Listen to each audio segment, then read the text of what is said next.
नमस्कार विद्यार्थी मित्रांनो, महाराष्ट्राच्या भूगोल या सिरीज मधला आज आपण दुसरा चॅप्टर बघणार आहोत. महाराष्ट्राचे प्राकृतिक स्वरूप. ठीक आहे, याच्या आधी आपण पहिला चॅप्टर बघितला होता महाराष्ट्राचे प्रशासकीय स्वरूप. प्रशासकीय स्वरूपामध्ये आपण कोणत्या कोणत्या गोष्टी डिस्कस केल्या होत्या. पहिल्यांदा महाराष्ट्राचे भारतातील स्थान, त्याच्यानंतर महाराष्ट्रातले जिल्हे, जिल्हा निर्मिती, 1960चा महाराष्ट्र, महाराष्ट्रातले प्रशासकीय विभाग, त्याच्यानंतर महाराष्ट्रातले एकाच नावाचे तालुके, तालुक्यांची संख्या, या सगळ्या गोष्टी डिस्कस केल्या होत्या. हे करत असताना मी तुम्हाला 2 ऍक्टिव्हिटीज करायला सांगितल्या होत्या. ऍक्टिव्हिटी लक्षात आहेत? पहिली ऍक्टिव्हिटी, महाराष्ट्राचा ब्लँक नकाशा घ्यायचा. त्या ब्लँक नकाशामध्ये सर्व जिल्हे आयडेंटिफिकेशन करायला सुरुवात करायची आणि जोपर्यंत सर्वच्या सर्व जिल्ह्यांची नावं तुम्हाला पाठ होत नाहीत तोपर्यंत पुढं काहीच जायचं नाही. ही पहिली ऍक्टिव्हिटी होती. तुम्ही आज आलाय याचा अर्थ तुम्ही ती ऍक्टिव्हिटी व्यवस्थितरित्या केली आहे. ठीक आहे, कॉंग्रॅच्युलेशन्स त्याबद्दल. दुसरी ऍक्टिव्हिटी सांगितली होती, ब्लँक पेज घ्यायचं. ब्लँक पेजवर जे नंबर तुम्हाला आठवण्यासाठी थोडेसे अवघड जात आहेत, बरेचसे नंबर्स होते त्याच्यामध्ये, बरोबर. महाराष्ट्राचा अक्षवृत्तीय विस्तार, रेखावृत्तीय विस्तार हा नंबर होता. महाराष्ट्राचा सरफेस एरिया, क्षेत्रफळ, त्याच्यानंतर प्रशासकीय विभाग, त्याचे जिल्हे, असे वेगवेगळे नंबर्स होते. मी तुम्हाला सांगितलं होतं ते सर्व नंबर्स एकाखाली एक लिहून काढा. ते नंबर सारखे सारखे बघत राहावा, वाचत राहावा. ही ऍक्टिव्हिटी तुम्ही इथून पुढच्या लेक्चरसाठी पण कंटिन्यू करायची आहे. ठीक आहे, या गुड नोटवर आपण पुढचा टॉपिक सुरू करूयात. महाराष्ट्राचे प्राकृतिक स्वरूप. नॅचरली किंवा नैसर्गिकरित्या महाराष्ट्राचं भौगोलिक क्षेत्र कसं आहे याचा आढावा आपल्याला या टॉपिकमध्ये घ्यायचा आहे. ठीक आहे, हा टॉपिक घेण्याआधी जिओग्राफीच्या किंवा भूगोलाच्या काही बेसिक कन्सेप्ट तुम्हाला क्लिअर असणं गरजेचं आहे. कोणत्या कोणत्या कन्सेप्ट नोट डाऊन करून घ्या. पहिली कन्सेप्ट आहे continental drift theory. Continental drift theory किंवा मराठीमध्ये त्याला म्हणतात भूखंड वहनाचा सिद्धांत. भूखंड वहनाचा सिद्धांत.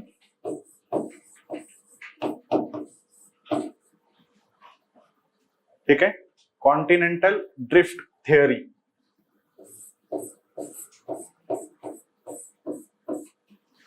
हा जो सिद्धांत आहे हा तुम्हाला जिओग्राफीच्या लेक्चरमध्ये शिकवण्यात येईलच. सिलेबसला हा सिद्धांत आहे. राज्यसेवा मेन्सचा जर तुम्ही विचार केला तर याच्यावर बऱ्याचदा प्रश्न येऊन गेलेले आहेत. कॉन्टिनेंटल ड्रिफ्ट थेअरी जास्त डिटेलमध्ये आपल्याला महाराष्ट्रासाठी आवश्यकता नाहीये, पण थोडीफार आयडिया बेसिक असणं गरजेचं आहे. ती आयडिया काय आहे या सिद्धांताचा थोडासा विचार आपण पहिल्यांदा करू लेक्चरला सुरुवात करताना, म्हणजे तुम्हाला महाराष्ट्राची उत्पत्ती कशी झाली या प्रश्नाचं उत्तर थोडंसं सापडण्यासाठी मदत होईल. ठीक आहे, कॉन्टिनेंटल ड्रिफ्ट थेअरी किंवा भूखंड वहनाचा जो सिद्धांत आहे तो सिद्धांत दिला वेगनर यांनी. वेगनर हे नाव लक्षात घ्या.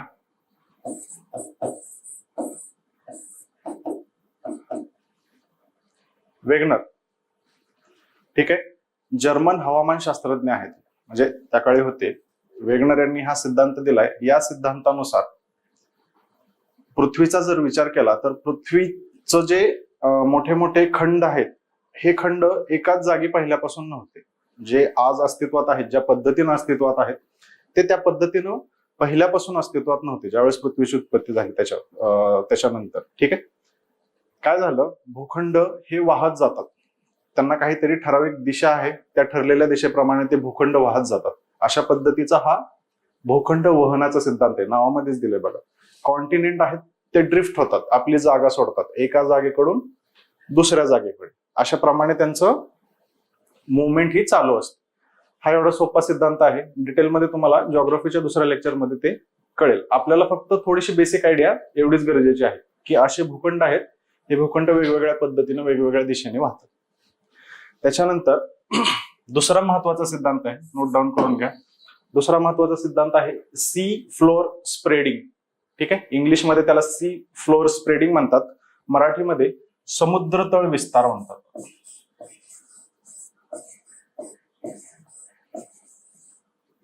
समुद्रतळ विस्तार नावामध्येच आहे. ठीक आहे, हेनरी हेस या सायंटिस्टने हा सिद्धांत मांडला होता. या सायंटिस्टचं नाव पण ते विचारतात. या सिद्धांतामध्ये नावामध्येच आहे समुद्र तळ जो आहे तो विस्तार पावत आहे, अशा प्रकारचा तो सिद्धांत आहे. ठीक आहे. सोप्या भाषेत एकदम सांगायचं झालं तर समुद्र तर जो आहे तो स्टॅटिक नाहीये, तो वर्षानुवर्षांचा जर विचार केला तर त्याचा विस्तार होत होत होत होत गेलेला आहे. अशा पद्धतीचा हा सिद्धांत आहे. याची आकृतीचा जर विचार केला आपण तर समुद्र तळ असं कन्सिडर करून चला. इथं हा समुद्र तळ आहे.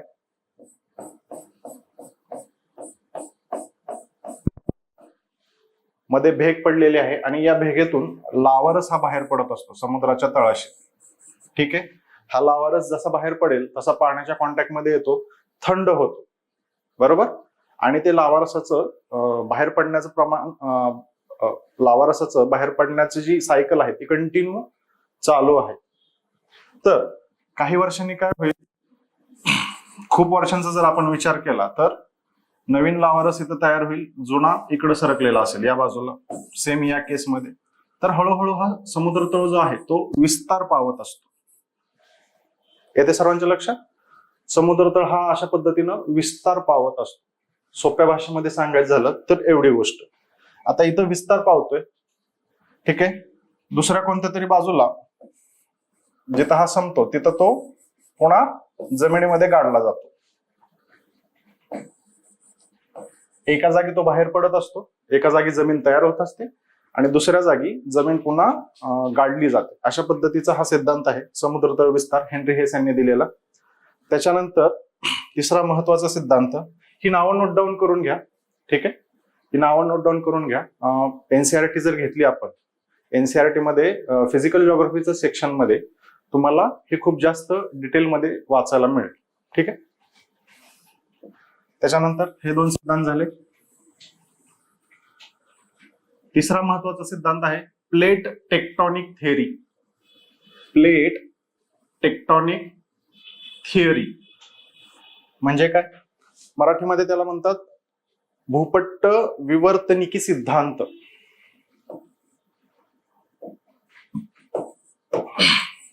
भूपट्ट विवर्तनिकी सिद्धांत.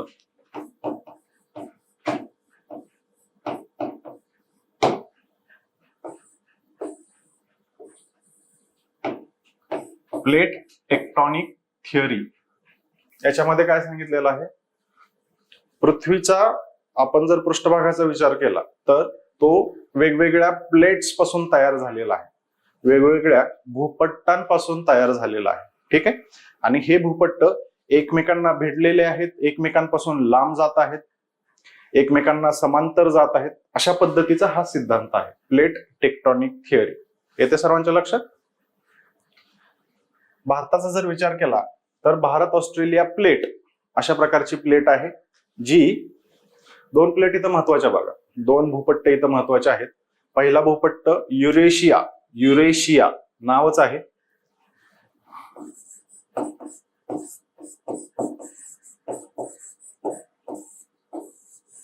युरेशियाचा आणि दुसरा भारताचा. अशा पद्धतीनं इंडियन सबकॉन्टिनेंट आणि ऑस्ट्रेलियन प्लेट असं त्याला म्हणतो आपण, इंडो ऑस्ट्रेलियन प्लेट. अशा पद्धतीने या दोन प्लेट आहेत. या दोन प्लेट, हिमालय जिथं आहे आजचा हिमालय, तिथं या दोन प्लेट एकमेकांना भिडलेल्या आहेत. ठीक आहे. दोन प्लेट ज्यावेळेस एकत्र येतात, दोन्ही बाजूंनी प्रेशर आहे, युरेशियन प्लेट जागेवर आहे, भारताची जी प्लेट आहे ती युरेशियन प्लेटकडे सरकते, त्याच्यामुळं हिमालय पर्वताची इथं निर्मिती झालेली आहे. हा जो भाग आहे आजचा जो हिमालयाचा प्रदेश आहे, हिमालय पर्वतरांग, ती अशा पद्धतीनं निर्माण झालेली आहे. दोन प्लेट एकमेकांना धडकल्यात आणि प्रेशर खूप जास्त आहे, त्याच्यामुळं दोन प्लेटच्या मध्ये जो गाळ होता तो गाळ वर उचलला गेला अशा पद्धतीनं. ठीक आहे. त्यामुळं एक आपण जर पेज घेतलं आणि त्याला दोन्ही साईडने जर ढकलण्याचा प्रयत्न केला, बरोबर, तर काय होतं, फोल्ड येतो. बरोबर ना. दोन्ही साईडने ढकललं तर फोल्ड येतो. त्याच्यामुळं हिमालय पर्वतरांग तयार झाला आणि त्याला कोणत्या प्रकारात येत होतो, फोल्ड माउंटेन आपण त्याला म्हणतो, किंवा वळीचा पर्वत.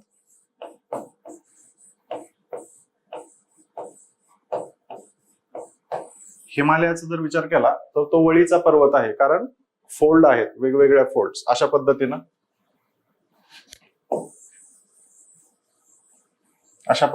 फोल्डिंग झालेली आहे.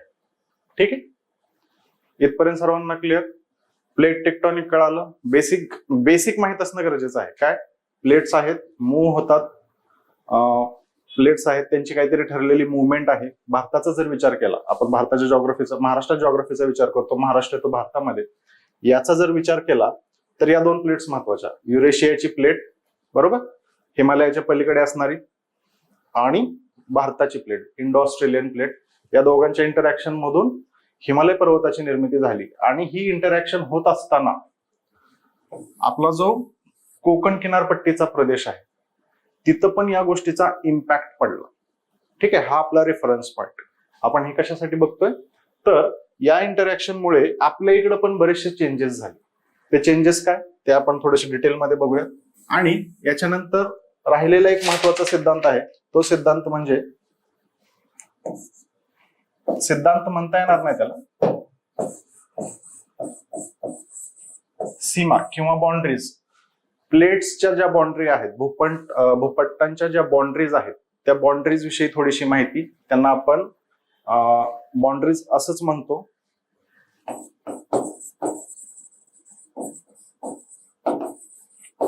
ठीक आहे, याचे प्रकार आहेत बघा, बाउंड्रीजचे पुन्हा प्रकार पडतात. पहिला प्रकार आहे रचनात्मक सीमा, रचनात्मक किंवा कन्स्ट्रक्टिव्ह बाउंड्री असं आपण त्याला म्हणतो. कन्स्ट्रक्टिव्ह, रचनात्मक सीमा म्हणजे काय, दोन प्लेट्स आहेत त्याच्यामध्ये नवीन जमीन तयार होत असते. ठीक आहे, त्या बाउंड्री पासून आपण काही वेळापूर्वी बघितलं समुद्र तळ कसा प्रसार पावतो, तर ती झाली कन्स्ट्रक्टिव्ह बाउंड्री. नवीन जमीन इथं तयार होत चाललेली आहे. ठीक आहे, कन्स्ट्रक्टिव्ह बाउंड्री. जर भारताचा विचार केला तर अशा प्रकारची जी बाउंड्री आहे ती हिंदी महासागरामध्ये आहे. असा आफ्रिका आणि थोडस इकडे वर गेल्यानंतर भारत, तर इथं अशा प्रकारची कन्स्ट्रक्टिव्ह बाउंड्री आहे. ठीक आहे, त्याच्यामुळे आपल्याला अशा प्रकारची मुवमेंट मिळालेली आहे. भारतीय भूखंड युरेशियाकडे का चाललाय तर इथं कन्स्ट्रक्टिव्ह बाउंड्री आहे, नवीन जमीन तयार होत आहे, व्हॉल्कॅनिक इरप्शन्स होत आहेत इथं, मिड ओशनिक रिज म्हणतात आपण त्याला. ठीक आहे, आणि भारताचा जो भूखंड आहे तो वर सरकला जातो, का तर मागून त्याला प्रेशर आहे, नवीन जमीन तयार होत चाललेली आहे. सोप्या भाषेमध्ये अशाच पद्धतीने लक्षात ठेवा, खूप जास्त कॉम्प्लेक्स डिटेल्स मध्ये सध्या तरी जाण्याचा प्रयत्न करू नका. त्याच्यानंतर दुसऱ्या प्रकारची जी बाउंड्री असते ती असते डिस्ट्रक्टिव्ह बाउंड्री, किंवा मराठीमध्ये त्याला म्हणतात विनाशात्मक सीमा. विनाशात्मक सीमा, डिस्ट्रक्टिव्ह. पहिली झाली कन्स्ट्रक्टिव्ह, जिथं नवीन जमीन तयार होते. डिस्ट्रक्टिव्ह म्हणजे नावामध्येच आहे, जिथं दोन प्लेट्स एकत्र येतात आणि जमिनीमध्ये गाडल्या जातात. ठीक आहे, याच्या उलट कन्स्ट्रक्टिव्ह मध्ये काय होतं, जमीन एक स्प्रेड होत चालली आहे. डिस्ट्रक्टिव्ह मध्ये ही जमीन अशा पद्धतीनं पुन्हा भूगर्भामध्ये गाडली जाते. डिस्ट्रक्टिव्ह बाउंड्री असं आपण त्याला म्हणतो. येते सर्वांच्या लक्षात डिस्ट्रक्टिव्ह बाउंड्री. जर भारतीय प्लेटचा जर विचार केला, इंडो ऑस्ट्रेलियन प्लेटचा जर विचार केला, तर ही जी कन्स्ट्रक्टिव्ह बाउंड्री आहे ही येते हिंदी महासागरामध्ये, आणि डिस्ट्रक्टिव्ह बाउंड्री जी आहे जिथं जमीन गाडली जाते खाली, ही येते हिमालयाच्या खाली. ठीक आहे, हिमालय पर्वतरांग काय होतं, पहिल्यांदा ज्यावेळेस दोन प्लेट एकमेकांना अप्रोच होत असतात, दोन प्लेट वेगवेगळ्या एकमेकांना अप्रोच झाल्या, त्या अप्रोच होण्याआधी त्या दोन प्लेटच्या मध्ये जो माती असेल, दगड असतील, ठीक आहे, ती दगड प्रेशरमुळं असे वेव्ह फॉर्मॅटमध्ये वर येतात बघा, आणि जवळ चिटकल्यानंतर त्यातली एक प्लेट जी जड प्लेट आहे कम्पॅरेटिव्हली दुसऱ्या प्लेटच्या, ती जड प्लेट त्या दुसऱ्या प्लेटच्या खाली जायला सुरुवात करते. हिमालयाच्या बाबतीत पण असं आहे. हा झोन जिथं असतो तिथं व्होल्कॅनिक नाही, अर्थक्वेक जे आहेत किंवा भूकंपाचं प्रमाण जे आहे ते जास्त असतं, कारण एक प्लेट गाडली जाते सारखीच, येते सर्वांच्या लक्षात. त्यामुळं हिमालयाच्या पट्ट्याचा जर आपण विचार केला तर तिथं भूकंपाचं प्रमाण देखील जास्त आहे. जॉग्राफीचे कन्सेप्ट एकमेकांना असे थोडेसे लिंक करतात. येते सर्वांच्या लक्षात. तर अशा पद्धतीने ते तिथं काढलं जाते. आणि तिसऱ्या प्रकारची जी बाउंड्री आहे, तिसरी बाउंड्री, दोन पाहिल्या, कन्स्ट्रक्टिव्ह, डिस्ट्रक्टिव्ह, आणि तिसरी ट्रान्सफॉर्मेटिव्ह बाउंड्री आपण त्याला म्हणतो. ट्रान्सफॉर्मेटिव्ह किंवा मराठीमध्ये त्याला म्हणतात समांतर. याच्यामध्ये काय असतं, दोन प्लेट्स आहेत.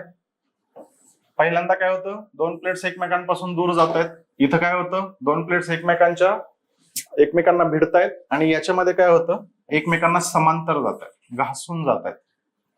ठीक आहे, समांतर गेल्यात, धडकल्या नाही किंवा लांब गेल्या नाही. तर ही तिसऱ्या प्रकारची बाउंड्री, ट्रान्सफॉर्मेटिव्ह बाउंड्री आपण त्याला म्हणतो किंवा समांतर बाउंड्री आपण त्याला म्हणतो. आपल्यासाठी पहिल्या ह्या दोन महत्वाच्या. इथपर्यंत सर्वांना क्लिअर? हे जे सांगितलेले 4 कॉन्सेप्ट आहेत, हे 4 कॉन्सेप्ट तुम्ही एनसीईआरटी मधून वाचा. चांगल्या व्यवस्थित पद्धतीने अजून तुम्हाला याचे बेसिक्स कळतील. हे सिलेबसला पण आहे. फिजिकल जॉग्राफी जी आहे आपलं मेन्सच्या टॉपिकला, तर त्याच्यामध्ये या गोष्टींवर प्रश्न विचारलेले आहेत की कोणी दिली ही पर्टिक्युलर थिअरी, कोणी दिली. त्याच्यानंतर जगाचा जर विचार केला तर जगामध्ये महत्वाचे भूपट्ट किती आहेत, किती टेक्टॉनिक प्लेट्स किती आहेत जगामध्ये, हा दुसरा प्रश्न येतो. त्यांची संख्या काय आहे, कोणती प्लेट कोणत्या ठिकाणी आहे, किंवा त्या ठिकाणची जी प्लेट आहे तिचं नाव काय, अशा पद्धतीनं प्रश्न ते विचारू शकतात. येते सर्वांच्या लक्षात? महाराष्ट्राचा जर आपण भूगोलाचा विचार केला तर आपल्याला ही थोडीशी बेसिक आयडिया असणं गरजेचं आहे की असं काहीतरी प्लेट टेक्टॉनिक आहे बाबा, असा भूखंड आहे, हा या बाजूला चाललाय, तो त्या बाजूला चाललाय. ठीक आहे, याच्यामुळे हिमालयाची निर्मिती झाली. हिमालयाची निर्मिती होत असताना तो तिथं धडकल्यामुळे काय झालं, हिमालय वर गेला. पण प्रेशर आहे. ठीक आहे, प्रेशर जर जास्त काळ राहिला तर सुरुवातीचं जे तोंड आहे ते वर जाणार किंवा खाली जाणार, आणि मागचं जे आहे तर त्याच्यावर सुद्धा इम्पॅक्ट पडतो. बरोबर, तसा इम्पॅक्ट आपल्या कोकण किनारपट्टीवर दिसून येतो. तो काय, तो आपण बघू. याच्यानंतर महत्वाचा पुढचा मुद्दा, जॉग्राफी. जर तुम्ही शालेय जीवनामध्ये तुम्हाला 2-3 गोष्टी जॉग्राफीच्या शिकवलेल्या असतात बघा. काय, ज्यावेळेस सर्वात पहिल्यांदा काय होतं, एकच मोठा भूखंड होता आणि एकच मोठा समुद्र होता. ठीक आहे, पॅन्जिया नावाचा भूखंड होता, पॅन्जिया नावाचा समुद्र होता. त्याच्यानंतर पॅन्जियाचं विभाजन झालं, तो तुटला, त्याच्यातनं 2 वेगळे भूखंड तयार झाले. बरोबर, पॅन्जिया होता पहिल्यांदा, पॅन्जिया आणि पॅन्थासाला समुद्र. त्याच्यानंतर पॅन्जियाचं विभाजन झालं, कॉन्टिनेंटल ड्रिफ्ट जे म्हटलं आपण. ठीक आहे, वेगनर यांनी सांगितलं होता. कॉन्टिनेंटल ड्रिफ्ट नुसार काय झालं, पॅन्जिया भूखंड होता, पॅन्थासाला समुद्र होता, पॅन्जियाचं विभाजन झालं, त्याच्यातनं 2 मोठे भूपट्ट तयार झाले. पहिला कोणता होता, लॉरेशिया भूखंड. हा उत्तरेकडे होता. पृथ्वीचा जर विचार केला तर हा उत्तर बाजूला, असं लॉरेशिया लक्षात राहू द्या. आणि दुसरा होता गोंडवाना भूखंड दक्षिणला. आणि या दोन्हीच्या मध्ये काय होतं, टेथिस समुद्र होता. टेथिस समुद्र. ठीक आहे, अशा पद्धतीने लॉरेशिया, गोंडवाना, त्याच्या दोन्हीच्या मध्ये टेथिस नावाचा समुद्र होता. इथपर्यंत सर्वांना क्लिअर? त्याच्यानंतर गोंडवाना झालं. गोंडवाना, भारताचा जर विचार केला तर भारतीय भूपट्ट जो आहे, आजचा भारतीय भूपट्ट जो आहे तो गोंडवाना मधून आलेला आहे. याचं पुन्हा डिव्हिजन झालं. ठीक आहे, याचे पुन्हा तुकडे पडले. गोंडवानाचा जर विचार केला तर गोंडवानाचे तुकडे कसे पडले, दक्षिण अमेरिका, आफ्रिका, त्याच्यानंतर अंटार्क्टिका, त्याच्यानंतर Bharat, Indo Australian plate, Australia, Indo Australian plate, Africa बरोबरच अजून एक आहे बघा, मादागास्कर. ठीक आहे. अंटार्क्टिका आणि दक्षिण अमेरिका. पृथ्वीचा आजचा तुम्ही जर नकाशा पाहिला तर विषुववृत्ताच्या खाली तुम्हाला ऑब्झर्व होईल इथं कुठेतरी दक्षिण अमेरिका आहे अशा प्रकारे, त्या शेजारी चिटकून आफ्रिका आहे, मादागास्कर इथं आहे, ठीक आहे. भारत वर सरकलेला आहे, इंडियन प्लेट वर सरकलेली आहे आणि ऑस्ट्रेलियाचा जो आजचा हे आहे तो असा कुठेतरी आपल्याला दिसेल. खूप बेसिक माहिती आहे, खूप बेसिक, ठीक आहे. तर गोंडवाना ज्यावेळेस पहिल्यांदा ब्रेकअप झाला, ब्रेकअप होण्याआधी हे सर्व जो आजचे प्लेट्स आहेत, या सर्व जे खंड आहेत आजचे, ते सगळे एका शेजारी एक चिटकून होते अशा पद्धतीने, ठीक आहे. ब्रेक झाले आणि प्रत्येकानं स्वतःची मुवमेंट चालू केली. म्हणजे इथं कुठेतरी ते असतील, इथून हा बाहेर पडला, त्याच्यानंतर हा भारतीय भूखंड असा, ऑस्ट्रेलियाचा असा. तर अशा पद्धतीनं त्यांची मुवमेंट सुरू झाली. येते सर्वांच्या लक्षात? ही खूप बेसिक गोष्ट आहे, खूप सोप्या भाषेमध्ये मी तुम्हाला सांगण्याचा प्रयत्न करत आहे. एक बेसिक आयडिया घ्या आणि ज्यावेळेस तुम्ही ऍक्च्युअल मध्ये वाचायला जाचाल त्यावेळेस तुम्हाला अजून गोष्टी क्लिअर व्हायला थोडीशी मदत होईल, ठीक आहे. ही मुवमेंट सर्वांना कळाली. आता यामध्ये आपण थोडासा भारताचा डिटेलमध्ये विचार करू. भारतीय ह्याचा विचार जर केला तर असा काहीतरी शेप होता. ज्यावेळेस मुवमेंट सुरू झाली, गोंडवानापासून तुटला, अशा पद्धतीची मुवमेंट सुरू झाली उत्तरेकडे, ठीक आहे. थोड्या काळाने इथं आला असेल, थोड्या काळाने पुढे, जर असं पुढे गेलं की थोडस लहान करू त्याला, भारतीय भूखंड असा असा, त्याच्यानंतर आजचा जो आहे तो अशा काहीतरी पद्धतीनं युरेशियन प्लेटला वर धडकलेला आहे, ठीक आहे. तर ही अशी मुवमेंट आहे भारतीय भूखंडाची. काय झालं? भारतीय भूखंडाचा जर विचार केला तर अशा पद्धतीची ही मुवमेंट आहे. येते सर्वांच्या लक्षात? इथं कुठेतरी इक्वेटर असेल, विषुववृत्त, दक्षिणेकडून सुरुवात केली आणि भारतानं विषुववृत्त क्रॉस करून विषुववृत्ताच्या आज थोडासा वर आहे, बरोबर. खूपच स्पेसिफिक सांगायचं गेलं तर 23.5 डिग्री भारताच्या मध्यातून जाते बघा, 23.5 डिग्री उत्तर अक्षांश, ठीक आहे. विषुववृत्त क्रॉस करून आता कुठे सध्या आपण 23.5 डिग्रीवर आहे. तर अशा पद्धतीची ही भारतीय भूखंडाची मुवमेंट आहे. याची टाइमलाईन आहे, टाइमलाईन थोडीशी नोट डाऊन करून घ्या कुठेतरी. 200 दशलक्ष वर्षांपूर्वी ही मुवमेंट सुरू झाली. 200 दशलक्ष,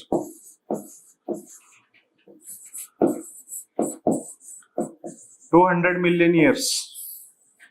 200 दशलक्ष वर्षांपूर्वी, आजपासून 200 दशलक्ष वर्षांपूर्वी गोंडवाना लँड जो होता, म्हणजे पहिलं जे होतं गोंडवानाचा जो मोठा भूपट्ट होता, त्याच्यामध्ये भेगा पडल्या, चिरा गेल्या, तो तुटला आणि आपली मुवमेंट सुरू झाली उत्तरेकडे. भारतीय भूखंडाची मुवमेंट उत्तरेकडे सुरू झाली 200 दशलक्ष वर्षांपूर्वी. हा आकडा थोडासा महत्वाचा आहे, हा लक्षात राहू द्या, ठीक आहे. मुवमेंट सुरू झाली 60 दशलक्ष वर्षांपूर्वी, 60 दशलक्ष वर्षांपूर्वी, 60 मिलियन,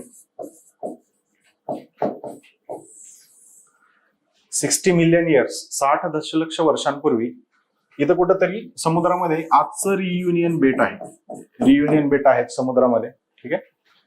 ऍटलास घेतल्यानंतर तुम्हाला लक्षात येईल ते.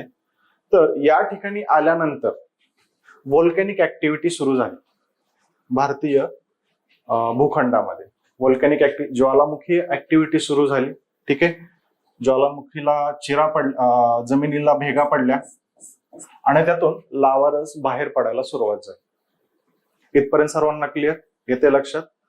आपण रियुनियन बेटापर्यंत आलो, 60 दशलक्ष वर्षांपूर्वीची गोष्ट आहे.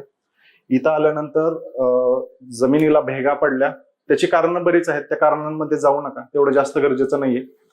जमिनीला भेगा पडल्या एवढंच लक्षात ठेवा, स्टोरी सध्या लक्षात ठेवा. आणि याच्यामधून लावारस बाहेर पडायला सुरुवात झाली.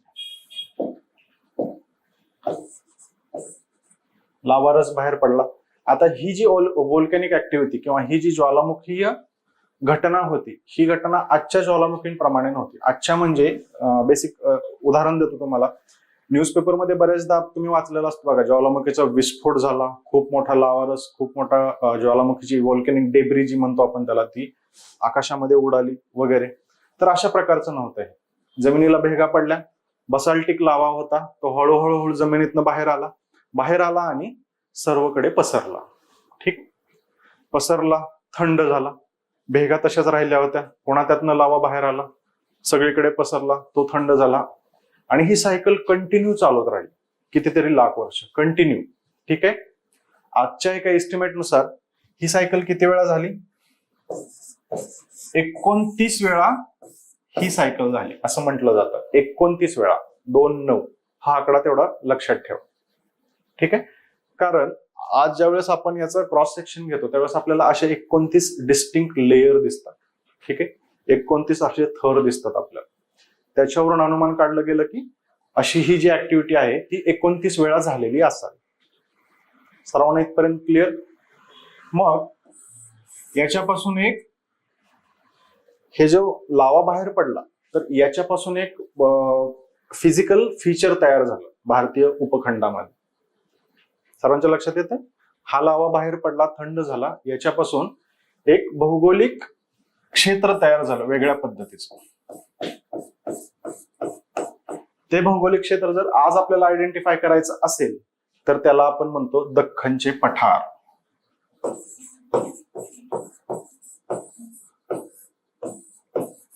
दख्खनचे पठार. ठीक आहे. दख्खनचे पठार भारताचा विचार केला आणि महाराष्ट्राचे पठार, महाराष्ट्राचा जर विचार केला, दख्खनचा एक पार्ट आहे महाराष्ट्राचे पठार. दख्खनचा जो भाग महाराष्ट्रामध्ये येतो त्याला आपण महाराष्ट्राचे पठार असं म्हणतो. समजते? महाराष्ट्राचे पठार अशा पद्धतीनं तयार होत होत होत गेलेलं आहे. इथपर्यंत सर्वांना क्लिअर? त्याच्यानंतर थोडस हे क्लीन करतो, सगळं नोट डाऊन करून घ्या. ठीक आहे. तुम्हाला रेफरन्ससाठी ज्यावेळेस तुम्ही ऍक्च्युअल हे टॉपिक वाचायला घ्यायचा त्यावेळेस तुमच्या गोष्टी पटपट लक्षात यायला सुरुवात होईल. आता इथपर्यंत आपण बघितलं दख्खनचे पठार तयार झालं. जर भारताचा जर विचार केला, एकूणच जर भारताचा जर विचार केला तर सर्वात जुनं जिओग्राफिकल फीचर जे आहे भारताचं, सर्वात जुनं, ठीक आहे, भारतीय उपखंडाचं जर सर्वात जुनं जिओग्राफिकल फीचर काय आहे जे खूप वर्षांपासून अस्तित्वात आहे किंवा सर्वात पहिल्यांदा तयार झाला आपण त्याला म्हणतो, तर ते म्हणजे दख्खनचे पठार. एक बीट लक्षात ठेवा, दख्खनचे पठार सर्वात पहिल्यांदा काय निर्माण झालं? दख्खनचे पठार निर्माण झालं.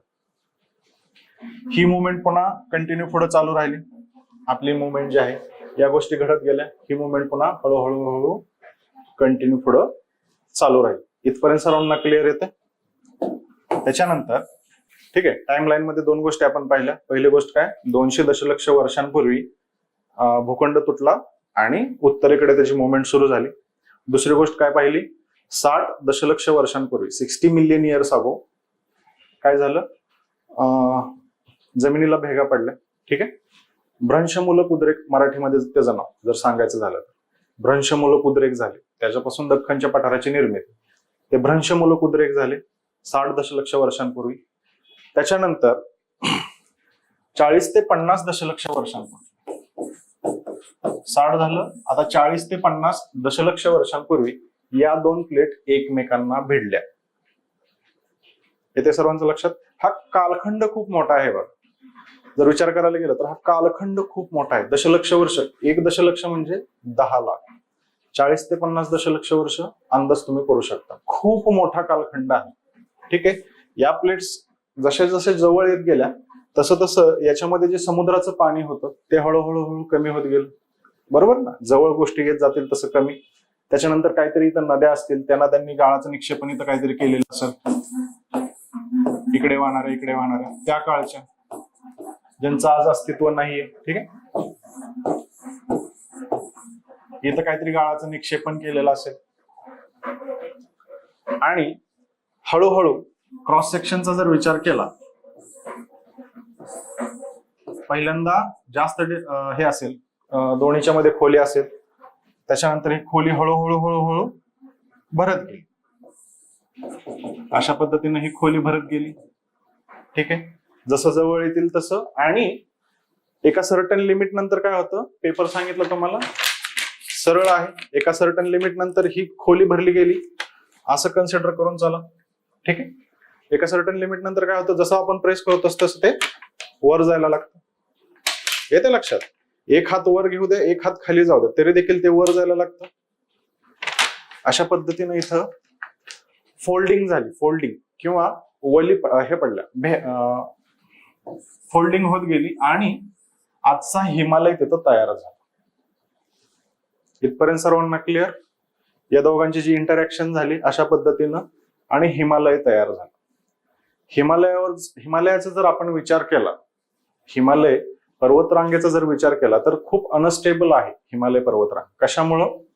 हा सगळा जो गाळ आहे हा गाळच वर उचलला गेलेला आहे.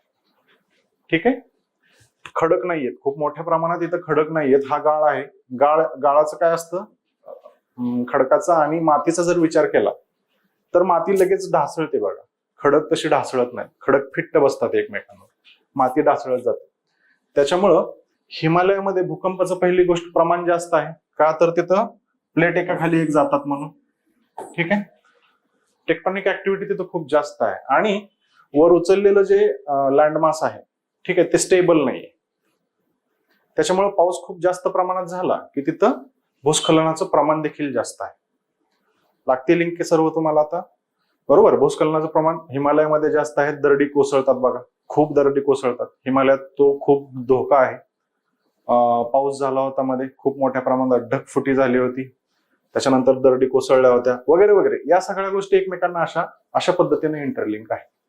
ठीक आहे, आता हिमालयाचं आपण बघितलं, मग इकडं काय येते सर्वांच्या लक्षात?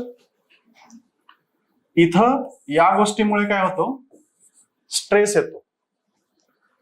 येतो, दाब येतो, दाब. ठीक आहे, भूपट्टावर. म्हणजे काय, इकडनं प्रेशर आहे आणि पुढे जाता येत नाही, मागून प्रेशर आहे पण पुढं जास्त प्रमाणात जाता येत नाही. त्यामुळं इथं दाब येतो, दाब. आपल्या हा जो लँडमास आहे इथं दाब येतो आणि दाब जास्त आल्यानंतर काय होतं, भेगा पडायला सुरुवात होते. बरोबर ना? दाब जास्त आला जमिनीवर तर काय पडतात, भेगा पडतात. त्या भेगांना आपण इंग्लिशमध्ये म्हणतो फ्लेक्शर्स. ठीक आहे, फ्लेक्शर्स त्याला म्हणतो. उदाहरण द्यायचं झालं तर पनवेलचं फ्लेक्चर आहे, कुर्डवाडीचं फ्लेक्चर आहे. ठीक आहे, लातूर साईडला पण त्या पद्धतीचं फ्लेक्चर आपल्याला दिसतं. लातूरचा जो भूकंप झाला तो त्या एका गोष्टीमुळे झाला होता. अशा पद्धतीने इंटरलिंकेज आहे. सर्वांच्या लक्षात इथपर्यंत येते? जर टेक्टोनिक ऍक्टिव्हिटीचा किंवा एकूणच भूगर्भातील हालचालींचा जर विचार केला, भूकंपांचा जर विचार केला, तर भारतामध्ये सर्वात सेफ जागा कोणती असेल तर ते म्हणजे दख्खनचं पठार. ही गोष्ट डोक्यात फिट करून ठेवा. भूकंपांचा जर विचार केला तर सगळ्यात सेफ जागा कोणती, दख्खनचं पठार. का? तर इथं जो लँडमास आहे ना, जे तयार झालं होतं बघा, सांगितलं थोड्या वेळापूर्वी, 29 वेळा ते पसरलं, वेगवेगळे लेयर्स तयार झाले. ठीक आहे, हे लेयर खूप होमोजिनियस आहेत, कंटिन्युटी मध्ये आहेत, याच्यामध्ये जास्त डिफरन्सेस काहीच नाहीयेत. खूप मोठा असा स्लॅब आहे, स्लॅब माहिती आहे सर्वांना? आरसीसीचा स्लॅब असतो, आपण घराचं जे हे बनवतो बघा, तो कसा स्टेबल असतो तशा पद्धतीनं हे स्टेबल आहे, स्लॅब आहे. पण याच्यामध्ये काही काही ठिकाणी तरीही भूकंप येतात. ते भूकंप येण्याचं कारण म्हणजे याला गेलेल्या चिरा. येते सर्वांच्या लक्षात? याला गेलेल्या चिरा. त्या चिरांमध्ये माती साठलेली असते, पण ती लूज असते. ती माती ती काय एकदम फिट दगडासारखी बसलेली नसते, हिमालयामध्ये जसं आपण बघितलं तसं.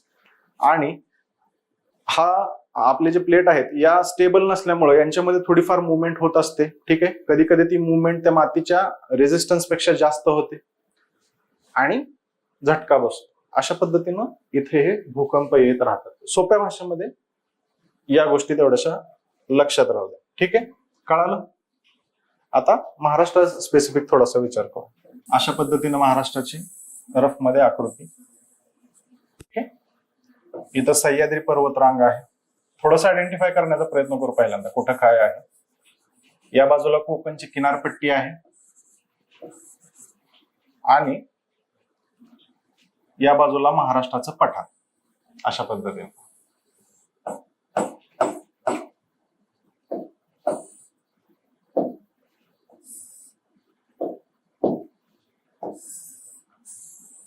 अशा पद्धतीनं महाराष्ट्राचं पठार. तो मगाशी सांगितलेला स्लॅब तो हा. सह्याद्री पर्वतरांग, ही सह्याद्री पर्वतरांग आहे. भारताचा जर विचार केला तर याला पश्चिम घाट सुद्धा म्हणतात बघा, वेस्टर्न घाट्स, सह्याद्री पर्वतरांग. वेस्टर्न घाट सुद्धा म्हणतात याला, पश्चिम घाट म्हणतात. महाराष्ट्रामध्ये आपण त्याला सह्याद्री पर्वतरांग असं म्हणतो. सर्वांच्या क्लिअर? इथपर्यंत गोष्टी क्लिअर आल्या. आणि या बाजूची जी राहिलेली आहे ही म्हणजे कोकणची किनारपट्टी. ही कोकणची किनारपट्टी.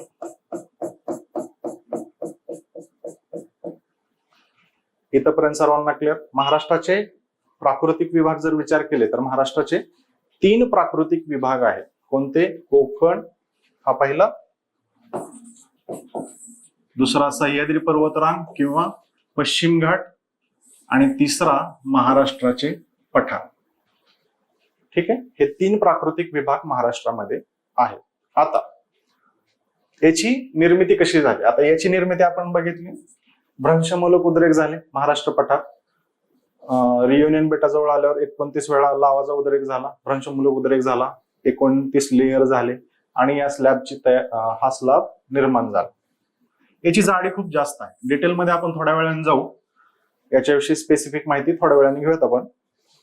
आता काय, इथपर्यंत आपल्याला क्लिअर झालं. ठीक आहे. महाराष्ट्राचा जर एकूण विचार केला तर महाराष्ट्रामध्ये सर्वात पहिल्यांदा काय निर्माण झालं असेल? मग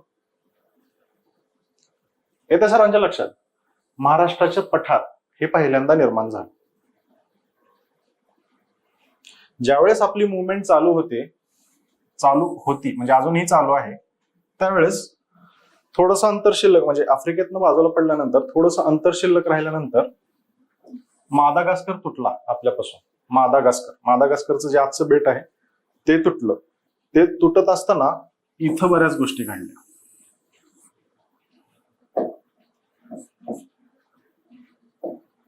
मादागास्करचं बेट तुटत असताना ते तुटलं आणि इथं बऱ्याच गोष्टी घडल्या. काय घडलं? इथं खूप मोठ्या मोठ्या भेगा गेल्या. ठीक आहे. त्या भेगांना आपण दुसरं काय म्हणू शकतो? फॉल्ट्स म्हणतो आपण त्याला. FAULTS, faults. भेगा, जमिनीला भेगा पडल्या. अशा जमिनीला मोठ्या प्रमाणामध्ये भेगा पडल्या, अशा पद्धतीनं फॉल्ट्स गेला. ठीक आहे. येथे सर्वांच्या लक्षात, ही जमीन घ्या, याच्यामध्ये लेयर असतील काहीतरी, वेगवेगळे लेयर आहेत.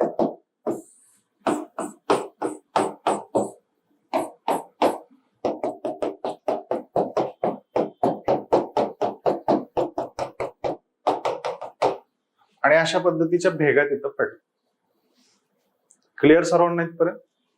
त्याच्यानंतर काय झालं आपल्याला? आपण बघितलं काय झालं, युरेशियाची प्लेट, भारताची प्लेट चिटकलं नाहीये, पण त्याच्यामध्ये गाळाचं हे झालेलं आहे, संचयन झालेलं आहे आणि प्रेशरला आता सुरुवात झाली. प्रेशर बसायला काहीतरी याला आडवं यायला सुरुवात झाली. पुढं खूप मोठा भूखंड आहे, आडवं यायला सुरुवात झाली. ठीक आहे. ज्यावेळेस पुढं प्रेशर लागतो, एक्झाम्पल धरून चला, पुढं जर प्रेशर लागत असेल हातावर, तर लोड कुठे येणार? मागे इथं स्ट्रेस येणार. ठीक आहे.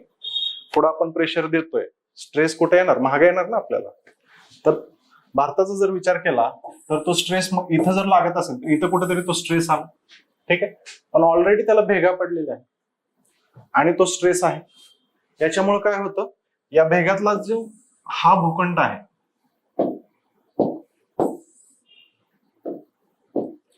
या भेगांमधला जो हा भूखंड आहे, हा जमिनीचा तुकडा असा आपण त्याला थोडस म्हणू. ठीक आहे. स्ट्रेस येतोय या बाजूने, त्याच्यावर स्ट्रेस येतोय खूप जास्त प्रमाणात. काय होईल? हा वर उचलला. येते लक्षात? स्ट्रेस आला की काय होतं? वर उचलती गोष्ट. तुकडे पडले होते, फॉल्टिंग झालं होतं आणि वर उचलला गेला. आणि अशा पद्धतीनं जे वर उचललेलं जिओग्राफिकल फीचर आहे त्याला आपण म्हणतो ब्लॉक माउंटेन.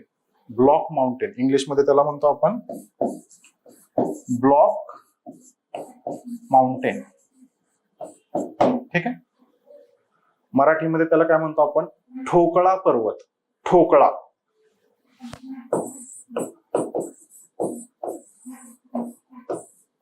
येते सर्वांच्या लक्षात? ठोकळा पर्वत. या बाजूला आला, फॉल्टिंग झालं होतं. ठीक आहे. फॉल्टिंग झालं, स्ट्रेस यायला सुरुवात झाली आणि सह्याद्रीवर आला. येते सर्वांच्या लक्षात? सह्याद्री कसा तयार झाला? तर या सगळ्या गोष्टी घडत गेल्या.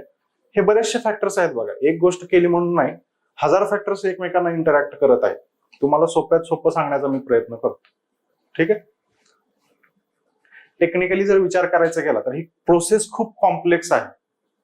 याच्यात अजून हजार फॅक्टर्सचा विचार करावा लागतो. फक्त आपल्याला लक्षात काय ठेवायचंय, त्या लक्षात ठेवण्याच्या दृष्टीनं मी तुम्हाला बऱ्याचशा गोष्टी गाळून सांगतो. इथं सह्याद्री पर्वतरांग किंवा वेस्टर्न घाट जे आहेत आजचे ते वर आले. ठोकळा पर्वत आपण त्याला म्हणतो. ठीक आहे. सह्याद्री पर्वतांचा विचार केला तर ते ब्लॉक माउंटेन्स आहेत, ठोकळा पर्वत आहेत. पर्वत तयार झाल्यानंतर त्यांचं इरोजन पुन्हा स्टार्ट होतं. इरोजन माहिती आहे सर्वांना? इरोजन मध्ये काय असतं? मराठीमध्ये इरोजनला काय म्हणू शकतो आपण? धूप. ठीक आहे. त्यांची धूप व्हायला सुरुवात होते. क्लायमेटचे किंवा हवामानाचे बरेचसे फॅक्टर्स असतात. आपण पाहिलं की विषुववृत्त आपण क्रॉस करत होतो त्यावेळेस विषुववृत्ताच्या जवळ असेल. ठीक आहे. विषुववृत्ताच्या जवळ असलं तरी विषुववृत्तावर ज्याच्या परिस्थिती आहेत त्या परिस्थिती आपण कधी काळी हे केलेलं आहे. आपल्यावर पण त्या परिस्थिती होते. पावसाचं प्रमाण खूप जास्त आहे. पावसाचं प्रमाण जास्त असेल की जमिनीची धूप पण खूप जास्त प्रमाणात होते. मग याची धूप होत होत होत होत गेली. ठीक आहे. आणि आजचा प्रेझेंट सिच्युएशनचा जर सह्याद्रीचा विचार केला तर सह्याद्रीला आज आपण रेसिड्युअल माउंटेन असं म्हणतो. रेसिड्युअल किंवा अविशिष्ट पर्वत.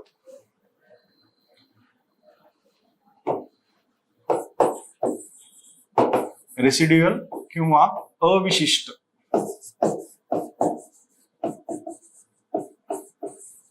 ठीक आहे. रेसिड्युअल माउंटेन किंवा अविशिष्ट पर्वत असं आपण त्याला म्हणतो. सह्याद्रीच्या बाबतीत या दोन गोष्टी लक्षात ठेवायच्या. कोणतं? तो ब्लॉक माउंटेन आहे. बरोबर. बघितलं आपण ब्लॉक माउंटेन कसे तयार होतात हे बघितलं, त्याची प्रोसेस पाहिली. त्याच्यानंतर दुसरं काय? अविशिष्ट पर्वत. रेसिड्युअल माउंटेन आपण त्याला म्हणतो. हे दोन शब्द लक्षात ठेवायचे. ठोकळा पर्वत आहे, अविशिष्ट पर्वत आहे. सह्याद्रीचा जर आपण विचार केला तर. ठीक आहे. सह्याद्री कळाला सर्वांना?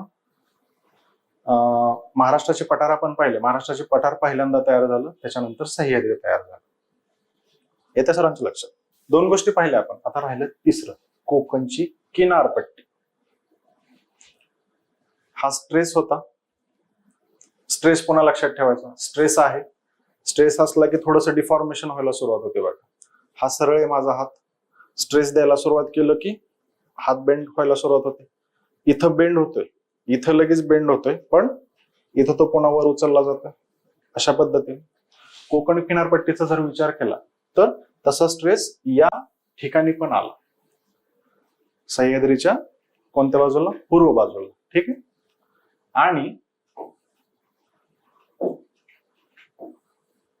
सह्याद्रीच्या पूर्व बाजूला पण तो स्ट्रेस आला. थोडस स्ट्रेस आला तो, आणि कोकण किनारपट्टी समुद्राच्या खाली गाडली गेली. सबमर्जन्स झालं. सबमर्जन्स, समुद्राच्या पाण्याखाली गेली. बरोबर ना? सरळ आहे, समुद्राचं पाणी आहे, खाली गेलं, सबमर्जन झालं कोकण किनारपट्टीच. ठीक आहे. समुद्राच्या पाण्यात कोकणची किनारपट्टी जास्त गाडली गेली आणि अशा पद्धतीनं कोकणचा जो समुद्र किनार आहे तो आज आपण पाहतो. येते सर्वांच्या लक्षात? कोकण किनारपट्टीचा विचार केला तर काय गोष्ट लक्षात ठेवायची? सबमर्जन्स झालेलं आहे. जमिनीचं सबमर्जन्स झालेलं आहे. जमीन पाण्याखाली गेलेली आहे. का? जाण्यामागचं कारण काय?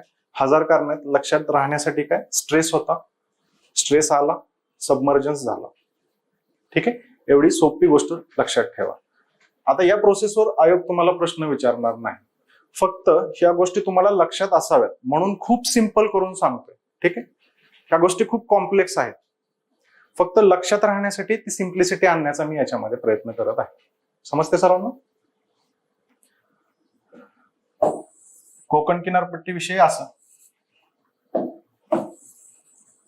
हे बेसिक कन्सेप्ट जॉग्राफीचे हे बेसिक कन्सेप्ट आहेत. आलं सर्वांच्या लक्षात. आता नेमकं महाराष्ट्रामध्ये 3 जे आपण सेक्शन पाहिले, फिजिओग्राफी सेक्शन जे 3 पाहिले, म्हणजे त्या 3 घटकांचा आता आपल्याला विचार करायचा आहे. नैसर्गिक दृष्ट्या महाराष्ट्राचे 3 विभाग पडतात, आपण असं म्हटलेलं आहे. पहिला विभाग कोणता? कोकण, कोकणाचा विभाग. त्याच्यानंतर दुसरा विभाग कोणता? सह्याद्री पर्वतरांग. आणि तिसरा विभाग कोणता आहे? महाराष्ट्राचे पठार. येतं सर्वांच्या लक्षात. या 3 गोष्टींचा अभ्यास आपल्याला इन डिटेल आता या टॉपिक मध्ये करायचा आहे. इथपर्यंत सर्वांना क्लिअर? खूप सोपं करून सांगण्याचा प्रयत्न केला, ठीक आहे. तरीही कन्फ्युजन असेल कोणाला, जर समजायला थोडासा, हा टॉपिक समजायला थोडासा अवघडच आहे. 1000 फॅक्टर्स असतात. एखादा फॅक्टर मागं पुढे माझ्या बाजूने पण झालेला असेल, पण ओव्हरऑल प्रोसेस तुम्हाला आता कळाली, ठीक आहे. इन डिटेल बघायचं असेल तर युट्यूबवर खूप सुंदर सुंदर अॅनिमेशन्स आहेत या गोष्टीचे, ठीक आहे. हिमालय कसा तयार झाला, युट्यूबवर सर्च करा आणि अॅनिमेशन मला खूप छान छान अॅनिमेशन्स तुम्हाला तिथं कार्टून त्या स्वरूपामध्ये त्याचे सगळे प्रोसेस आहे, ती प्रोसेस तुम्हाला समजून जाईल. 1-2-3दा ते व्हिडिओ जर पाहिले तशा प्रकारचे, तर तुम्हाला ती प्रोसेस कायमची डोक्यात लक्षात राहून नाही. येते सर्वांच्या लक्षात.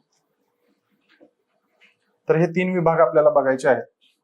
आता थोडंसं महाराष्ट्राकडे वळू. आपल्याला परीक्षेसाठी गरजेचं काय काय आहे त्या गोष्टी आता आपण बघूया. महाराष्ट्राचे प्राकृतिक स्वरूप, ठीक आहे. ही जी इमेज आहे, ही इमेज आहे सह्याद्री मधली. येते सर्वांच्या लक्षात. सह्याद्रीची इमेज आहे. कसं आहे बघा,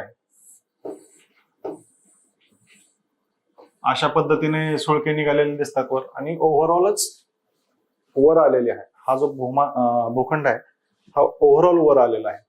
तुम्ही जर किल्ले वगैरे पाहायला गेला असाल तर तुम्हाला हा डिफरन्स खूप चांगल्या पद्धतीने दिसून येईल.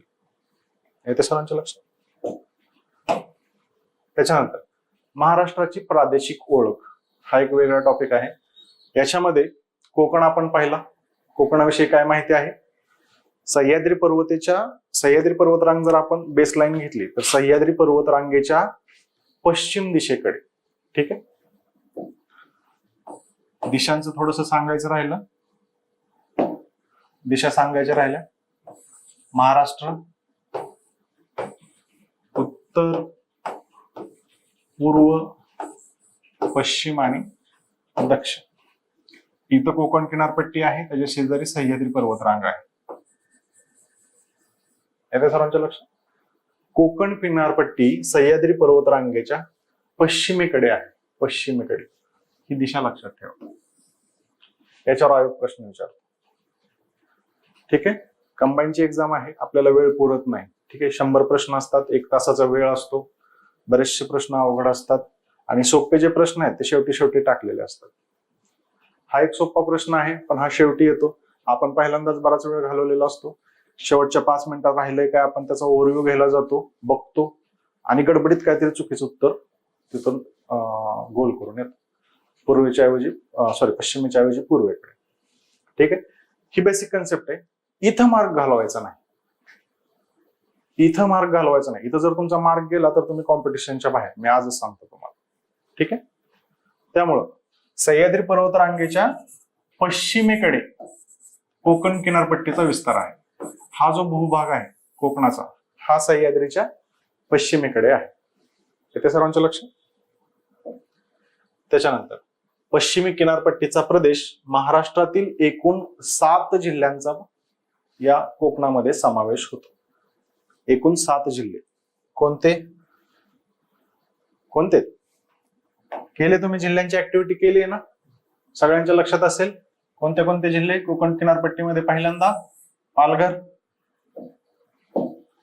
पहिला पालघर, दुसरा ठाणे, मुंबई शहर, मुंबई उपनगर, ठाण्याच्या खाली रायगड, रायगडच्या खाली रत्नागिरी, रत्नागिरीच्या खाली सिंधुदुर्ग. किती झाले? 1 2 3 4 5 6 आणि 7 या 7 जिल्ह्यांचा समावेश कोकण किनारपट्टीमध्ये होतो. सह्याद्रीच्या कुठल्या बाजूला? पश्चिम दिशा.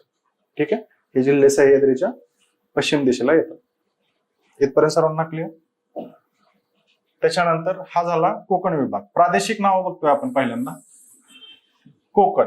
त्याच्यानंतर कोकणाला चिटकून जो असणारा प्रादेशिक विभाग आहे तो म्हणजे देश. ठीक आहे, देश. देश म्हणजे काय? सह्याद्री पर्वतरांग इथं पुन्हा आली बघा. सह्याद्री पर्वतरांग बेस लाईन आहे आपली. सह्याद्री पर्वतरांगेच्या पूर्वेकडील प्रदेश. ठीक आहे, सह्याद्री पर्वतरांगेच्या पूर्वेकडील प्रदेश याला आपण काय म्हणतो? प्रादेशिक नाव त्याचं काय? देश. पश्चिम दिशा पाहिली, आता पूर्व दिशा. हा जो भाग आहे हा झाला देशाचा. ठीक आहे, याला देश म्हणतो आपण. त्याच्यानंतर 7 जिल्ह्यांचा समावेश होतो. पुणे, सातारा, कोल्हापूर, सांगली, सोलापूर, अहमदनगर आणि नाशिक. ठीक आहे, याच्यामध्ये देश. तिसरा जो आहे प्रादेशिक विभाग तो म्हणजे घाटमाथा. नावामध्येच आहे घाटमाथा. ठीक आहे, सह्याद्री पर्वतरांगेतील उंचवट्याचा भाग. माथा, घाटांचा माठा अशा पद्धतीनं. मावळ. मावळ पुणे माहित असेल तर पुण्यामध्ये मावळचा एरिया खूप फेमस आहे बघा, मावळ. ठीक आहे, बरेचसे मूवीज पण आलेले आहेत त्याच्यात. मुळशी, मावळ हा एरिया. ठीक आहे, कुठं आहे? ज्यावेळेस आपण सह्याद्री पर्वतरांग असं कन्सिडर करून चला की हा सह्याद्री पर्वतरांग आहे.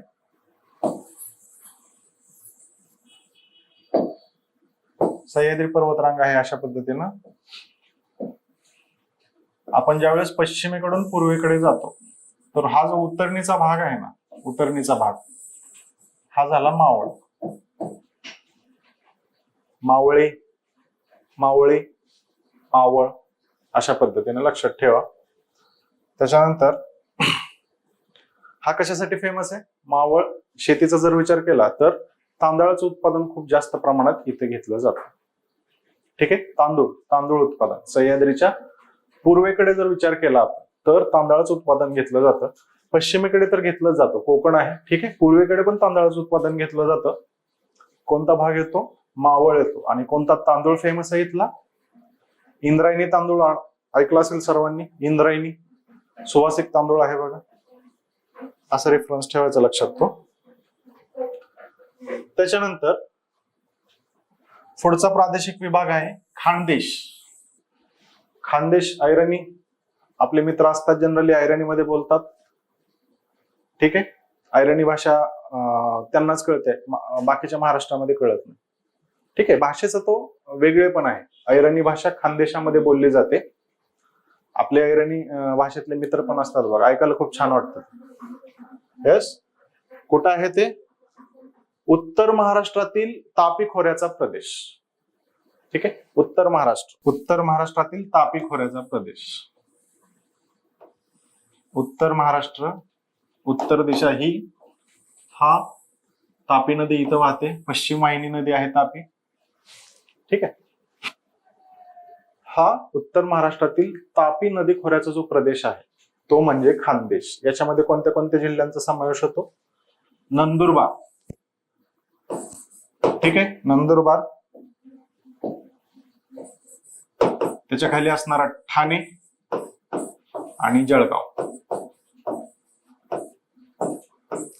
तापी नदी खोऱ्यामध्ये हे 3 जिल्हे येतात. याला आपण खानदेश म्हणतो. येते सर्वांच्या लक्षात? त्याच्यानंतर मराठवाडा. ठीक आहे, मराठवाडा मुक्ती संग्राम. मराठवाडा बऱ्यापैकी लोकांना माहित आहे. प्रशासकीय दृष्ट्या औरंगाबाद विभाग जो आहे, औरंगाबाद प्रशासकीय विभाग, तो म्हणजे मराठवाडा, असं लक्षात ठेवा. मध्य महाराष्ट्रातील गोदावरीचा प्रदेश वर कुठला होता? खानदेशात पहिला आपण तापी नदीचं खोरं होतं. मराठवाड्याचा विचार केला तर कोणता येणार? गोदावरी नदीचा प्रदेश येणार. समजते सर्वांना? गोदावरीचा प्रदेश. त्याच्यानंतर राहिला कोणता? विदर्भ. विदर्भमध्ये कोणत्या नद्या महत्वाच्या?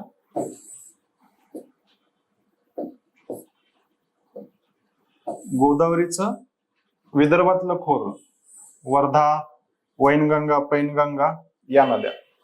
ठीक आहे, वर्धा, वैनगंगा, पैनगंगा, इंद्रावती या नद्या, तो म्हणजे सगळा त्याच्या खोऱ्याचा प्रदेश म्हणजे विदर्भ. आलं सगळ्यांना क्लिअर? सोपं आहे. कोकण माहित आहे, कोकण किनारपट्टी म्हणजे कोकणाचा प्रदेश. देश म्हणजे सह्याद्रीच्या पूर्वेकडचा पश्चिम महाराष्ट्राचा जो भाग आहे, पश्चिम महाराष्ट्र, तो म्हणजे देश. त्याच्यानंतर घाटमाता म्हणजे सह्याद्रीचा घाटमाता. त्याच्यानंतर मावळ, पूर्वेकडचा उतरणीचा प्रदेश, तो म्हणजे मावळ, पुणे जिल्हा. ठीक आहे. त्याच्यानंतर खानदेश, खानदेश म्हणजे उत्तर महाराष्ट्र, तापी नदीचं खोरं, 3 जिल्ह्यांचा समावेश होतो, धुळे, नंदुरबार आणि जळगाव. त्याच्यानंतर मराठवाडा, गोदावरीचं जे मुख्य खोरं आहे तो सगळा भाग म्हणजे मराठवाडा, औरंगाबाद प्रशासकीय विभाग किंवा हैदराबाद संस्थानामधून जो महाराष्ट्रामध्ये आलेला आहे असा भाग म्हणजे मराठवाडा. आणि शेवटी विदर्भ, गोदावरीचे जे विदर्भातलं उपखोरं आहे, वर्धा, वैनगंगा, पैनगंगा या नद्यांची खोरे म्हणजे विदर्भ. येत्या सर्वांच्या लक्षात? अशा पद्धतीनं महाराष्ट्रातले प्रादेशिक विभाग आहेत. इथपर्यंत कोणाला काय अडचण? ठीक आहे. Going to next topic. महाराष्ट्राचा जर आपण विचार केला, महाराष्ट्राचा जो नकाशा आपण गुगलवर पाहायला गेला तर अशा प्रकारची इमेज येते बघा. ठीक आहे. याच्यामध्ये मुंबई, नाशिक, ठीक आहे, झूम करून जास्त फरक नाही पडणार. हा जो डार्क पोर्शन आहे, मी सांगण्याचा प्रयत्न करतो तुम्हाला. हा जो डार्क पोर्शन आहे दिसतोय सर्वांना? हा डार्क पोर्शन आहे बघा.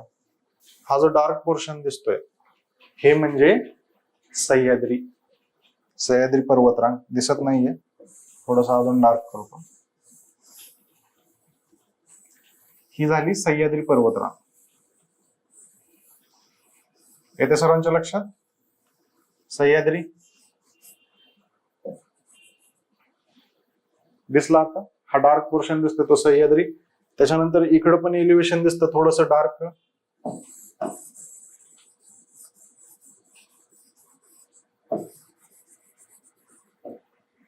इथं आहे. त्याच्यानंतर हे असं अशा पद्धतीनं काहीतरी आहे बघा. आणि वर औरंगाबाद, नांदेड असं गेलेलं.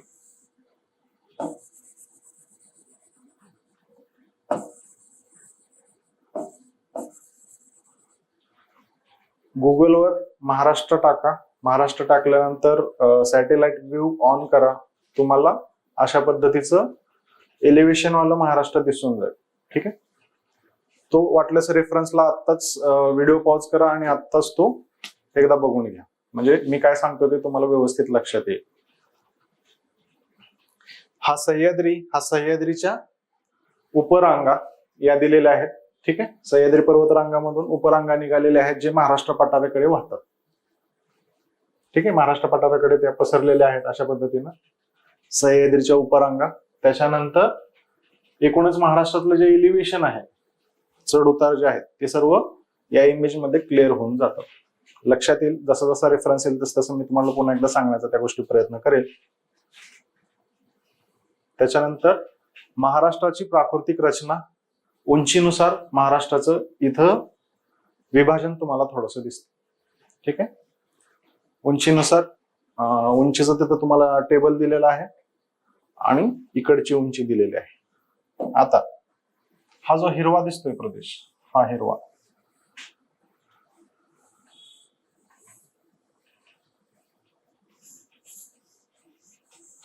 येते सर्वांच्या लक्षात? हा हिरवा आहे. याची काय आहे? 300 ते 400 मीटर उंची आहे. 300 ते 400. त्याच्यानंतर सह्याद्री दिसतोय बघा. ही खूप उंच जो आहे ती सह्याद्री पर्वतरांग आहे. अशा पद्धतीनं येते सर्वांच्या लक्षात? सह्याद्री. कोकण इकडं कुठंतरी असा कोकण आहे. कोकणामध्ये पण उंचीचा डिफरन्स आपल्याला दिसतो. कोकणामध्ये पण उंचीचा डिफरन्स आपल्याला दिसतो. खलाटी आणि वलाटी अशा प्रकारचं कोकणाचं सुद्धा वेगळं क्लासिफिकेशन आहे उंचीनुसार झालेलं. ते आपण थोड्या वेळ डिटेलमध्ये बघूयात. सह्याद्री पर्वतरांग, सह्याद्री पर्वतरांग कोकणाच्या बाजूला जर विचार केला तर तो खूप असा तीव्र आपल्याला दिसतो.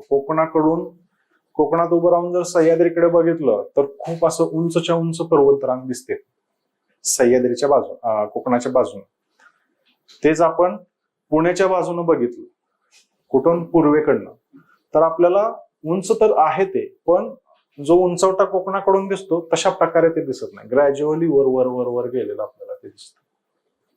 ठीक आहे, इकडं उंची जास्त आहे आणि इकडं असा उतार आहे. अशा पद्धतीनं सह्याद्री पर्वतरांग आपल्याला आहे. येते सर्वांच्या लक्षात? त्याच्यानंतर या दोन गोष्टी झाल्या. तिसरी गोष्ट, सह्याद्रीच्या उपरांगा सातमाळा, अजंठा पहिली, अशा पद्धतीनं सातमाळा, अजंठा. पुन्हा त्याचं पुढे एक्सटेन्शन झालेलं आहे, पण ही मेन जिथं उंची जास्त आहे असे विभाग याच्यामध्ये दर्शवलेले आहेत. ठीक आहे, पहिली उपरांग झाली. त्याच्यानंतर दुसरी उपरांग आहे हरिश्चंद्र बालाघाटची. हरिश्चंद्र बालाघाट येते सर्वांच्या लक्षात. आणि तिसरं महादेव, शंभू महादेव डोंगर रांगा म्हणतो आपण त्याला, शंभू महादेव. अशा पद्धतीने अशा तीन प्रमुख उपरांगा सह्याद्रीच्या. पहिली कोणती? सातमाळा अजंठा. दुसरी कोणती? हरिश्चंद्र बालाघाट. आणि तिसरी शंभू महादेव डोंगर. आयोग प्रश्न विचारत असताना या तीन रांगांवर प्रश्न विचारतो. ठीक आहे, कसा विचारणार? उत्तरेकडून दक्षिणेचा जर विचार केला तर सर्वात पहिली पर्वतरांग कोणती, अशा पद्धतीने आयोगानं प्रश्न विचारलेले आहेत. त्याच्यानंतर त्यांचा क्रम लावा असं पण ते विचारतात. पहिल्यांदा कोणती येते? पहिल्यांदा कोणती येते? सातमाळा अजंठा. त्याच्यानंतर कोणती येते? हरिश्चंद्र बालाघाट. आणि त्याच्यानंतर शंभू महादेव. उत्तरेकडून दक्षिणेकडे उलट विचारू शकतात. दक्षिणेकडून उत्तरेकडे जर विचार केला तर पहिली कोणती, दुसरी कोणती, तिसरी कोणती, अशा पद्धतीने. सर्वांना लक्षात आलं इथपर्यंत? त्याच्यानंतर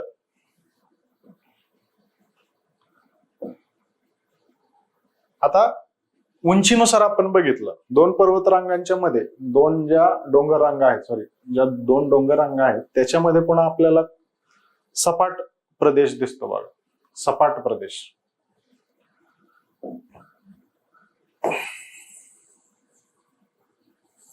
ठीक आहे, पठारावरच आहे पण सपाट आहे. हा विभाग खाली असा, त्याच्यानंतर खाली कृष्णेचा दिसतंय सर्वांना. त्याच्यानंतर इथं अशा पद्धतीनं हा येते का लक्षात? वर तापीचा आहे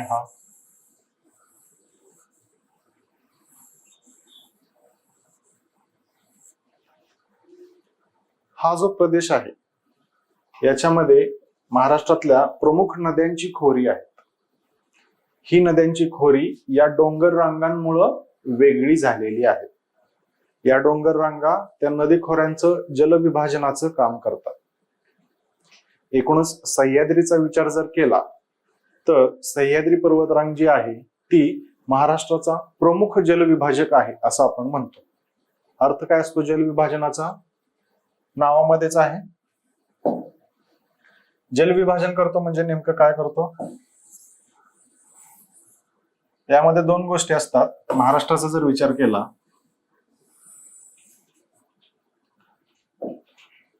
आणि सह्याद्रीचा जर विचार केला, थोडस डिटेलमध्ये घेऊयात. सह्याद्रीचा जर विचार केला तर आपण आत्ताच म्हणलं की जलविभाजक आहे महाराष्ट्राचं.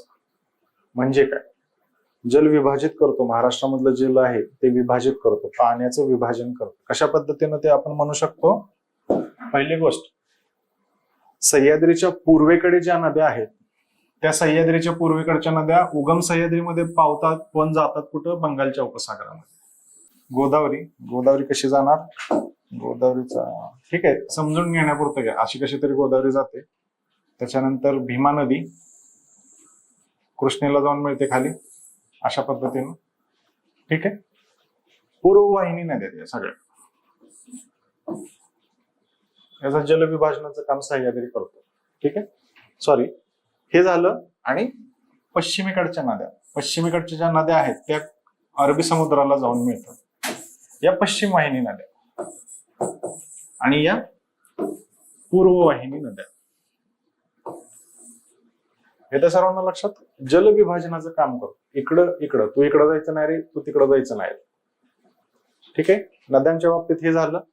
पुन्हा दुसरा काय फॅक्टर आहे, मान्सूनचं जे वारं येतं, मान्सूनचं वारं इथं अडवलं जातं, अरबी समुद्रावरून येतं, मान्सूनचं वारं इथं अडवलं जातं. इथं खूप जास्त प्रमाणात पाऊस पडतो. पावसाचं प्रमाण महाराष्ट्राचा जर विचार केला तर कोकणात सर्वात जास्त आहे आणि इकडं पावसाचं प्रमाण खूप कमी आहे. येते सर्वांच्या लक्षात. आणि इकडं थोडंसं वाढलेलं आहे. तर अशा पद्धतीनं पण सह्याद्रीचा महत्वाचा रोल आहे. इथपर्यंत सर्वांना क्लिअर. त्याच्यानंतर ठीक आहे, तर हे जे डोंगर रांगा आहेत यांनी सुद्धा नद्यांची जी खोरी आहे ती वेगवेगळी केलेली आहे. महाराष्ट्रातल्या प्रमुख नद्या आणि त्यांची खोरी हे आपण नदी प्रणालीमध्ये घेणार आहोत. पण इथं थोडासा त्याचा रेफरन्स आहे. नद्यांचा जर विचार केला तर तापी नदी महाराष्ट्रामधली सर्वात वेगळं जो म्हणता येईल तो आहे तापी नदीचा प्रकार. सॉरी, तापी नदी काळाची चुकली, वरून येते अशी. ठीक आहे, तापी नदी जी आहे ती पश्चिम वाहिनी नदी आहे. पश्चिम वाहिनी, पश्चिमेकडे वाहते तापी. आणि बाकीच्या ज्या प्रमुख नद्या आहेत महाराष्ट्रातल्या त्या सर्व पूर्व वाहिनी नद्या आहेत.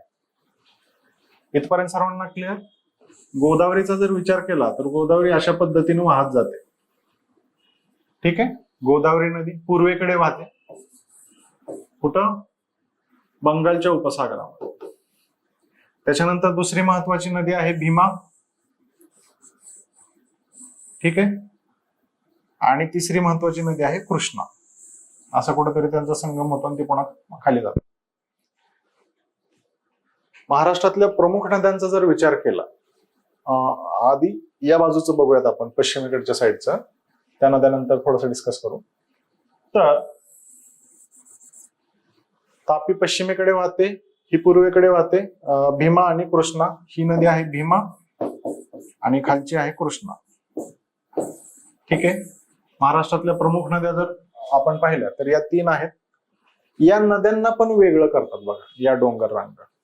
ठीक आहे, या नद्यांना वेगळं करण्याचं काम या डोंगर रांगा करतात. नद्यांचं जे खोरं आहे ते खोरं वेगळं या डोंगर रांगांमुळे होतं. इथपर्यंत सर्वांना क्लिअर. मग आयोग आता याच्या पुढे जाऊन आयोग काय करतो, आयोग प्रश्न कसा विचारणार,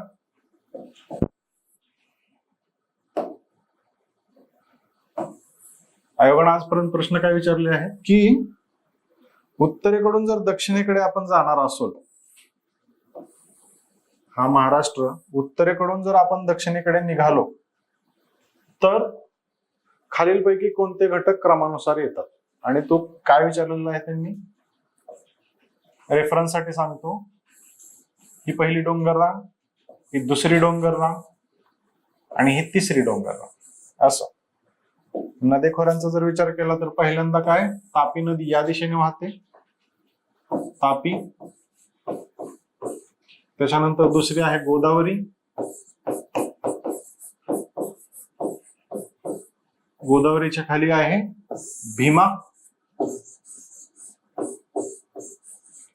आणि भीमेच्या खाली आहे कृष्णा. ठीक आहे, तर अशा पद्धतीनं ग्रीड फॉर्मॅट मध्ये जर घ्यायचं, ग्रीड फॉर्मॅटचा जर विचार केला तर अशा पद्धतीनं हा ग्रीड फॉर्मॅट येतो. पर्वतरांगांची एकदा नावं लिहून येतो. पहिलं कोणतं आहे, सातमाळा अजंठा, सातमाळा अजिंठा. त्याच्यानंतर दुसरी कोणते, हरिश्चंद्र बालाघाट. आणि तिसरी कोणती आहे, शंभू महादेव. ठीक आहे, ते त्या सर्वांच्या लक्षात. तर हा सिक्वेन्स त्यांनी विचारलेला आहे. पहिल्यांदा कोणती लागेल, दुसऱ्यांदा कोणती लागेल, तिसऱ्यांदा कोणती लागेल. त्याच्यानंतर पर्वतरांगेचा जर विचार केला तर तापी गोदावरीला वेगळी करणारी पर्वतरांग कोणती, तापीचं खोरं गोदावरीचं खोरं वेगळं करणारी. त्याच्यानंतर गोदावरी भीमेला वेगळं करणार पर्वतरांग कोणती, भीमे कृष्णाला वेगळं करणारी पर्वतरांग कोणती. अशा पद्धतीनं हे 4 प्रश्न स्वतःला पहिल्यांदा विचारून घ्या, ही आकृती ड्रॉ करा आणि त्यातनं उत्तर काढण्याचा प्रयत्न करा. येते सर्वांच्या लक्षात? या लेक्चरमध्ये आपण इथंच थांबतो. आपण काय काय बघितलं आजच्या लेक्चरमध्ये? पहिली गोष्ट बघितली, भारतीय भूखंड जे आहेत त्याची उत्पत्ती कशी होत गेली किंवा त्याचं इव्होल्युशन कसं झालेलं आहे, महाराष्ट्राचं इव्होल्युशन कसं झालेलं आहे, महाराष्ट्र कसा निर्माण होत गेला, ठीक आहे, नॅचरली. त्याच्यानंतर कोकणाचा विचार केला, कोकणाचा आपण विचार केला. कोकण झाल्यानंतर सह्याद्री पर्वतरांगेचा विचार केला आपण. त्याच्यानंतर नद्यांविषयी थोडीशी माहिती गेली, सह्याद्रीच्या ज्या प्रमुख उपरांग आहेत त्याच्याविषयी थोडीशी माहिती घेतली, ठीक आहे. आज या लेक्चरमध्ये एकूणच जो आपला प्रादेशिक विभाग आहे महाराष्ट्राचा याचा आपण ओव्हरव्ह्यू घेतलेला आहे, सगळ्या प्रोसेसेस समजून घेण्याचा प्रयत्न केलेला आहे. आता नेक्स्ट लेक्चरमध्ये याला रिलेटेड जे काही फॅक्ट्स असतील, ठीक आहे, याला रिलेटेड ज्याच्यावर क्वेश्चन्स येणार आहेत तर ते आपण नेक्स्ट लेक्चरमध्ये सर्व इन डिटेलमध्ये बघणार आहोत. या गुड नोटवर इथं थांबतो. धन्यवाद.